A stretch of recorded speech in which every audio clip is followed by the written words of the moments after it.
మాకు ఉదయం 8:10 ప్రాంతంలో మాకు ఆర్డినర్ ఫైర్ స్టేషన్కి మన ఎన్కేపాడు దగ్గర పానావిజన్ లైఫ్ సొల్యూషన్స్ గోడౌన్లో ఫైర్ అని మాకు మెసేజ్ వచ్చిందండి. రాగానే వెంటనే ఆటో నగరు, తర్వాత మన విజయవాడ బళ్ళు, తర్వాత సిటీలో మిగతా బళ్ళు కూడా టర్న్అవుట్ చేసాం. ఇక్కడ రాగానే ఫస్ట్ బాగా థిక్ స్మోక్ కనబడడం వల్ల చుట్టుపక్కల ఉన్న ముందు ఆ అపార్ట్మెంట్లో ఉన్న వాళ్ళందరూ కూడా బయటకు వెళ్ళిపోమని చెప్పాము. దాని తర్వాత మన వెహికల్స్ మిగతా గన్నవరం నుంచి కూడా వెహికల్ని తీసుకొచ్చి పక్కన డెక్లాన్లో కూడా మనకి వాటర్ సోర్స్ ఉంది. ఆ వాటర్ సోర్స్తో మొత్తానికి ఫైర్ మొత్తం కంట్రోల్ చేసామండి. ఇక్కడ ఎవరికి ఏ విధమైన ఇంజురీస్ కానీ ఏ విధమైన ప్రాణ నష్టం కానీ జరగలేదు. ఓన్లీ ఆస్తి నష్టం జరిగింది. దాన్ని ఇప్పుడు అంచనా వేస్తున్నాం. అగ్ని ప్రమాదం పూర్తిగా నివారించడం జరిగిందండి. అదే పరిశోధనలు ముందు ప్రమాదాన్ని నివారించిన తర్వాత అక్కడ సీన్ ఆఫ్ ఫైర్ స్పాట్ దాన్ని బట్టి మనకి ఇది ప్రమాదానికి కారణం ఏంటని మనం విచారిస్తామండి. ఈరోజు ఉదయం 8:15 ఆ టైంలో మన ఎన్కేపాడు విలేజ్లో Decathlon showroom back side Maganti Anjani వారి యొక్క 5 ఎకరాస్ ల్యాండ్లో ఒక 16,000 స్క్వేర్ ఫీట్ గల ఒక గోడౌన్ ఉంది. ఆ గోడౌన్ని శ్రీ ఎంటర్ప్రైజెస్ హైదరాబాద్ వారు చెన్నమనేని వెంకట్ ఓనరు వాళ్ళు ఇక్కడ ఆ గోడౌన్ లీజు తీసుకొని దాని మీద ఎలక్ట్రానిక్ గూడ్స్ స్టోరేజ్ చేసుకొని C&F పెట్టుకొని ఇక్కడ నుంచి వాళ్ళ సబ్ డీలర్స్కి డిస్ట్రిబ్యూట్ చేస్తూ ఉంటారు.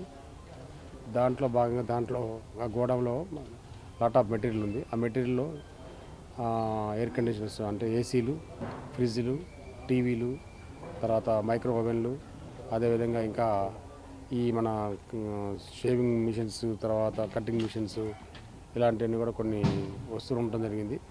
ఇలా ఒక పక్క గోడ మొత్తం పూర్తిగా డ్యామేజ్ అయింది. ఆఫీసు రూమ్ కూడా డ్యామేజ్ అయ్యి దాంట్లో ఉన్న సామానాన్ని కూడా మొత్తం వస్తువులు, బుక్స్ అని కూడా కనెక్టెడ్ డాక్యుమెంట్ కూడా అంతా కాలిపోయింది.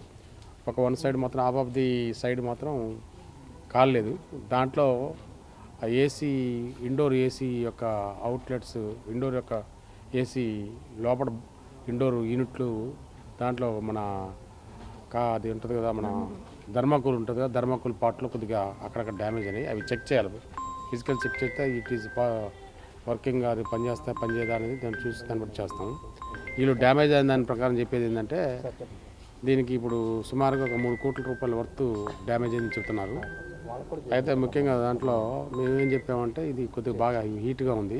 ఇప్పుడు క్లూస్ టీమ్ వాళ్ళు, తర్వాత ఫారెన్సిక్ సైన్స్ ల్యాబొరేటరీ వాళ్ళు, FSL వాళ్ళు, అదేవిధంగా ఎలక్ట్రిసిటీ డిపార్ట్మెంట్ వాళ్ళు, ఫైర్ వాళ్ళు ఆల్రెడీ ఉన్నారు. వాళ్ళు వచ్చి అంతా కాలిందంతా మొత్తం నెలలతోటి మన ఫైర్ ఇంజిన్లతో ఆర్పేశారు.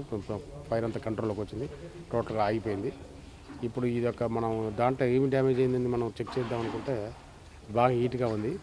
ప్రస్తుతానికి ఒక 1 డే 2 డే అయితే కూల్ అయిపోయిన తర్వాత దాంట్లో వస్తువులు వైజ్గా ఫ్రేమ్స్ ఉన్నాయి, చాలా కాలిపోయిన తర్వాత వాటి ఫ్రేమ్స్ ఉన్నాయి. ఆ ఫ్రేమ్ని బట్టి వాషింగ్ మిషన్లు ఏంటి, ఏసీలు ఏంటి, అట్లా టీవీలు ఏంటి, ఫ్రిడ్జ్లు ఏంటి, అవన్నీ సపరేట్గా దానికి యూనిట్గా పెట్టేసి ఒక్కొక్క యూనిట్కి ఎన్ని కాలిపోయినాయి మనం క్లియర్గా వెరిఫై చేసి ఎంత డ్యామేజ్ అయింది చెప్పుకోను.